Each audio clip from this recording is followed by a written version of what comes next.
No episódio anterior, nós vimos como tudo começou e do que era feito e como as estrelas evoluíram e o que são. Continuando agora, quando nosso Sol se aproximar de sua fase gigante vermelha, daqui a 6 bilhões de anos, ficará sem combustível em seu núcleo. À medida que a fusão do hidrogênio diminui, o núcleo volta a se contrair. E à medida que o núcleo diminui, ele se aquece até poder iniciar outra rodada de reações nucleares, fundindo o hélio em elementos mais pesados, como carbono, nitrogênio e oxigênio. O núcleo mais quente também faz o hidrogênio se fundir na concha do material ao redor do núcleo. Enquanto isso, o calor extra produzido no fundo da estrela faz com que sua camada externa de gás inche. O fim da fase da gigante vermelha é tipicamente o momento mais violento da vida de uma estrela. A estrela, inchada e moribunda, lança material de suas camadas externas em intensas explosões episódicas. Em nosso próprio sistema solar, o Sol incha tanto que derrete, evapora e devora alguns planetas rochosos internos. Provavelmente o Sol engolirá Mercúrio, Vênus e talvez não Marte. Mas o destino da Terra, que está no meio disso tudo, com certeza será este. Os cientistas que estudam se a Terra será ou não tostada e engolida criam modelos computacionais das interações gravitacionais entre a Terra e o Sol à medida que o sistema solar envelhece. Modelagens recentes sugerem que a Terra provavelmente não ficará intacta. Mas mesmo que isso aconteça, todos os planetas que sobreviverem experimentarão níveis de energias disparados do Sol em expansão, banhando suas atmosferas e superfícies com intensa radiação.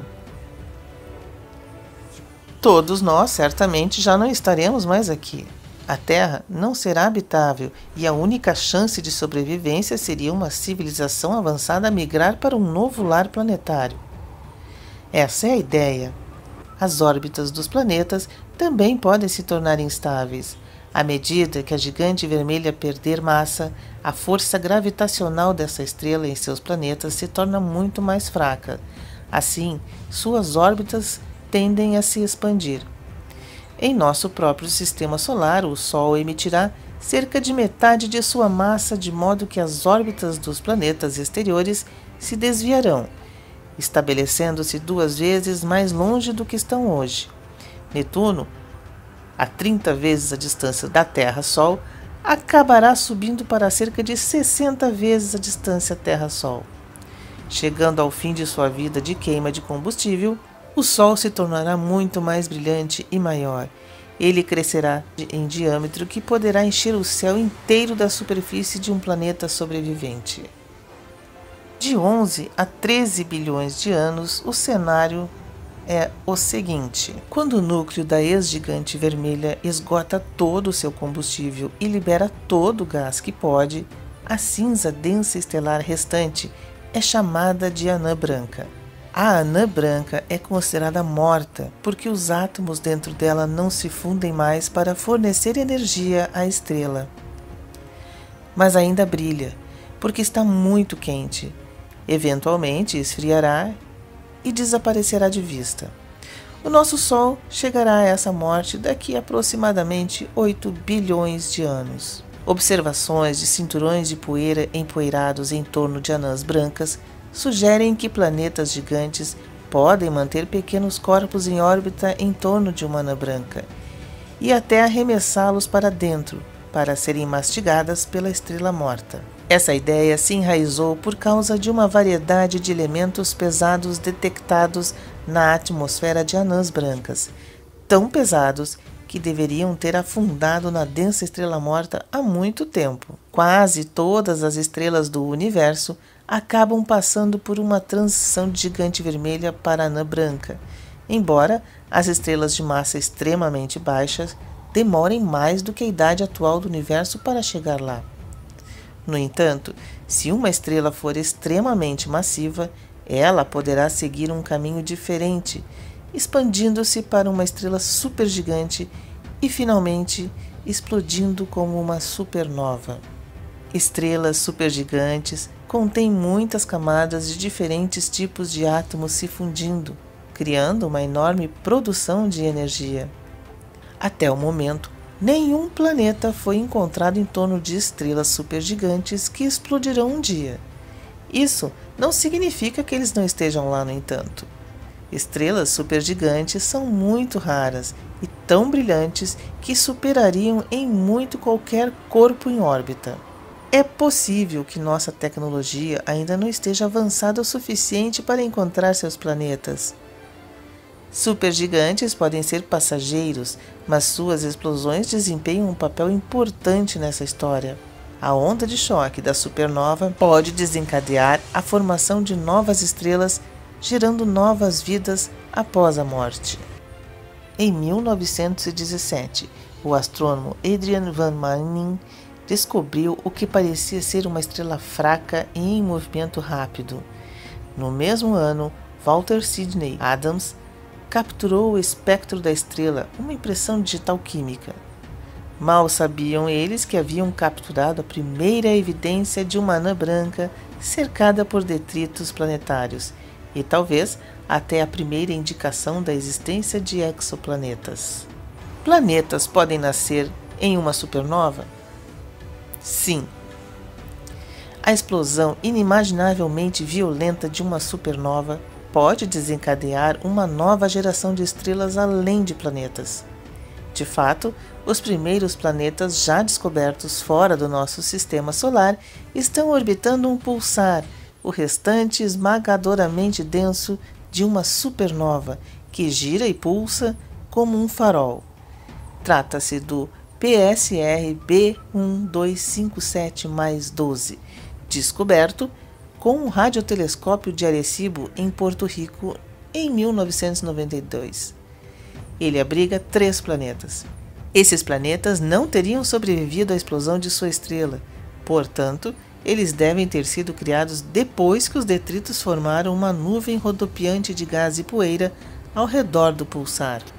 A vida, como a conhecemos, requer água líquida, e um planeta rochoso precisa de uma certa quantidade de luz das estrelas para que a água disponível não evapore ou congele.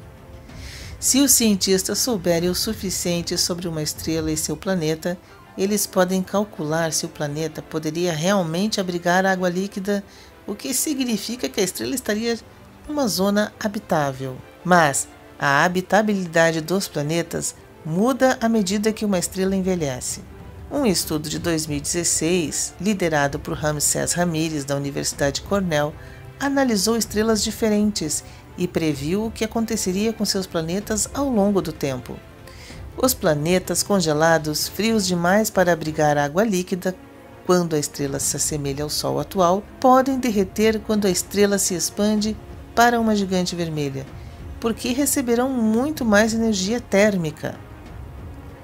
No futuro distante, esses mundos poderão se tornar habitáveis em torno de pequenos sóis vermelhos por bilhões de anos, talvez até começando a vida, assim como na Terra. E como sabemos se há planetas se formando em um disco? Pelas espirais e lacunas. Os cientistas que estudam esses sistemas muito jovens estão procurando recursos no disco que indicam locais onde os planetas podem estar se formando. A princípio, a gravidade de um planeta bebê distorce o material ao seu redor em forma de espiral. Mas à medida que o planeta cresce, ele cria uma lacuna maior no disco. Pesquisadores estudam um exemplo famoso. Lacunas nesse disco, fazendo com que pareçam anéis, podem ser pegadas de planetas bebês, como a pesquisa revelou nos últimos 2 anos. Essa descoberta foi um grande salto em nosso campo, dizem os astrônomos. Um sistema mais misterioso é chamado TW Hydrae, a estrela mais próxima que sabemos que ainda possui um disco protoplanetário rico em gás, embora ainda esteja a 175 anos-luz de distância. O ALMA também revelou imagens impressionantes desse disco com lacunas que sugerem a formação planetária. No entanto, as lacunas aparecem em lugares muito diferentes, dependendo do comprimento da onda de luz usado. As ondas de rádio detectadas pelo ALMA contam uma história diferente da luz óptica do Very Large Telescope no Observatório Europeu do Sul. A questão é, por que existem essas diferenças? De onde isso está vindo? Isto é um grande quebra-cabeça. O telescópio espacial James Webb da NASA, planejado para um lançamento em 2021, poderia ensinar muito mais sobre discos como esses, medindo a radiação de calor proveniente deles na luz infravermelha. Mudança nas estrelas e seus discos geralmente acontecem por períodos muito mais longos do que as vidas humanas, claro. Mas a jovem estrela FU Orionis mostrou mudanças de humor marcantes em questão de décadas, oferecendo uma visão rara de um viveiro planetário em construção. Em 1936, os astrônomos observaram a FU Orionis se tornando 100 vezes mais brilhante que o normal. Energia emitida quando a estrela absorveu gás e poeira do disco circundante. Mais recentemente, os astrônomos usaram o Observatório Estratosférico de Astronomia Infravermelha, o SOFIA, da NASA, e o Telescópio Espacial Spitzer para verificar a jovem estrela. Eles descobriram que a estrela está comendo a parte mais interna de seu disco e que o brilho geral da estrela diminui lentamente desde 1936. O surto inicial visto mais de 80 anos atrás teria alterado a composição química do material que rodava mais próximo da estrela. Se esse material um dia vier a formar planetas, o destino desses mundos será alterado pelos lanches da FU Orionis. É uma estrela gulosa. Será que existe outra maneira de formar corpos planetários? Sim, através do colapso do material no disco. Um tipo diferente de aventura na criação de planetas é chamado de instabilidade gravitacional, quando bolsões de gás no disco protoplanetário se tornam excessivamente densos. Eles podem esfriar e contrair-se rapidamente em objetos que vão de cometas a planetas. Isso só pode acontecer longe da estrela, para que a gravidade da estrela não rasgue esses objetos. Em vez de começar como grãos e acumular material lentamente ao longo de milhões de anos, acredita-se que os corpos nascidos da instabilidade atinjam seu tamanho máximo dentro de alguns milhares de anos. Isso, na visão da astronomia, é pouco tempo. Pensa-se que os planetas gigantes do nosso sistema solar se formaram dessa forma, através do colapso de gás no disco. Hoje, os cientistas acham que é mais provável que essa seja a história de como planetas muito mais massivos que Júpiter se formaram em torno de outras estrelas. Algumas anãs marrons, objetos grandes demais para serem planetas, mas pequenos demais para fundir hidrogênio e se tornar estrelas, podem ter nascido dessa forma. Em nosso próprio sistema solar, pequenos corpos gelados no cinturão de Kuiper, onde Plutão orbita, também podem ter emergido diretamente de discos protoplanetários. Esses projetos, chamados cinturão clássico frio, poderiam ter se formado rapidamente a partir do colapso de rochas e gelo. Existem poucos exemplos de planetas bebês pegos no ato de formar um disco em torno de uma estrela. Alguns cientistas anunciaram a descoberta em 2018. O gigante de gás PDS-70b já é mais massivo que Júpiter e ainda pode estar crescendo. A sua gravidade esculpe uma grande lacuna em seu disco e orbita sua estrela em aproximadamente a mesma distância que Urano em relação ao nosso Sol.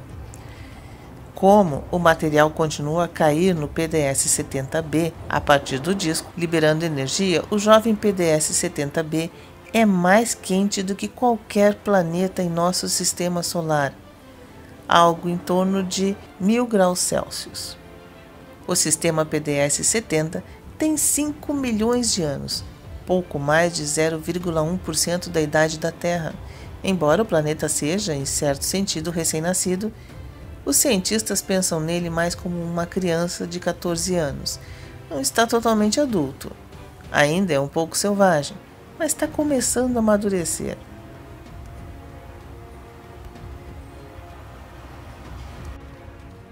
Este canal conta com o apoio da rede UPC e da Brasil Web Host. Espero que tenham gostado. Um abraço especial aos meus colaboradores, aos apoiadores do canal, um abraço a todos os inscritos e até o próximo vídeo.